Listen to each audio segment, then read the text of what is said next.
आफै पनि मधेसको मधेसी नै हो, त्यही जन्मिया हो, त्यही हुर्किया हो, त्यही खेलेको हो र अहिले जुन किसिमको आन्दोलन भइरहेछ र आन्दोलनलाई सबैले आफ्नो तरिकाले पनि विश्लेषण गरौँ, राजनीतिक पक्षबाट नजाउँ, राजनीतिक पार्टीको मात्रै कुरा नसुनौँ, हामीहरूले नै सुनौँ। हिजोको विगतका दिनमा उनीहरूले गरेको चिजहरूलाई पनि देखौँ, हेरौँ हामीहरूले उनीहरूले कसरी रुल गर्न खोजिरहेथे, के गर्न खोजिरहेथे, जनताबाट उनीहरूलाई कत्रो सपोर्ट छ, एउटा इलेक्सनमा पनि राम्रोसँग जित्न सकिरह हुँदैन र जनताको मागको नाममा एउटा आफ्नै किसिमको माग पुरा गर्ने कोसिस गर्नु र त्यो किसानी र मजदुरी काम गरेर जीविका चलाउने जनताहरूमा जुन दुःखहरू भइरहेछ त्यो नेताहरूले बुझेका छैनन्।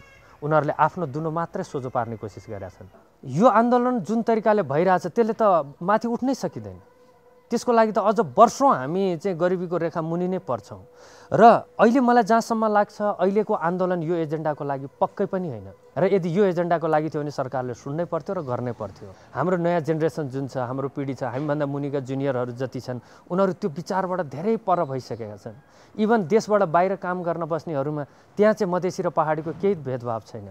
यहाँ राजनीति स्वार्थमा हैन गरिब जनता, बेरोजगार जनताहरूलाई चाहिँ भड्काएर जुन किसिमको चाहिँ दुःख दिने एउटा परिपाटी छ र अर्को कुरा आन्दोलन अहिले जुन किसिमको भइरहेछ त्यहाँको किसानको के अभिगत भइरहेछ, त्यो त सिजनल खेती हुन्छ, त्यहाँ सिजन गएपछि त गयो, त्यो सिजनमा पनि लोन लिएको हुन्छ, सारा चिजहरू हुन्छ। आन्दोलन एक किसिमको छ, देखाउने मुद्दा एक किसिमको छ र भित्री मुद्दा एक किसिमको गरेर अब जनता गरिब जनतालाई दुःख नदिउँ, सबै सुख शान्तिसँग बस्न सकौँ, रमाइलो गर्न सकौँ, हामी कमजोर नहौँ, विदेशीको अगाडि पनि हामी कमजोर नहौँ, आफ्नोपन नेपाली हुनुकोपन र सधैँ शिर ठाडो पार्ने अवस्था हामीमा रहिरहोस्। लेखिएको संविधान पनि पढौँ र जो पढ्न जान्न सक्ने छन् उनीहरूले स्पष्टसँग पढाउन् पनि। यो चिज थियो र हाम्रो माग एक्चुअली चाहिँ यो चिज हो र त्यसको विश्लेषकहरूको पनि कुरा गरौँ। सधैँ राजनीतिक पार्टीको पछाडि मात्रै नजाउँ। गाउँमा टिचर जो राजनीतिबाट न्युट्रल भएर बस्ने व्यक्तिहरू छन् ती व्यक्तिहरूसँग नि सोचौँ। यसको ठुलो जरो चाहिँ बेरोजगारी पनि हो। सरकारको कमजोरी रोजगार दिन सकेन। कहिलेसम्म हामीले हाम्रो नयाँ पिँढीलाई दुःख दिने?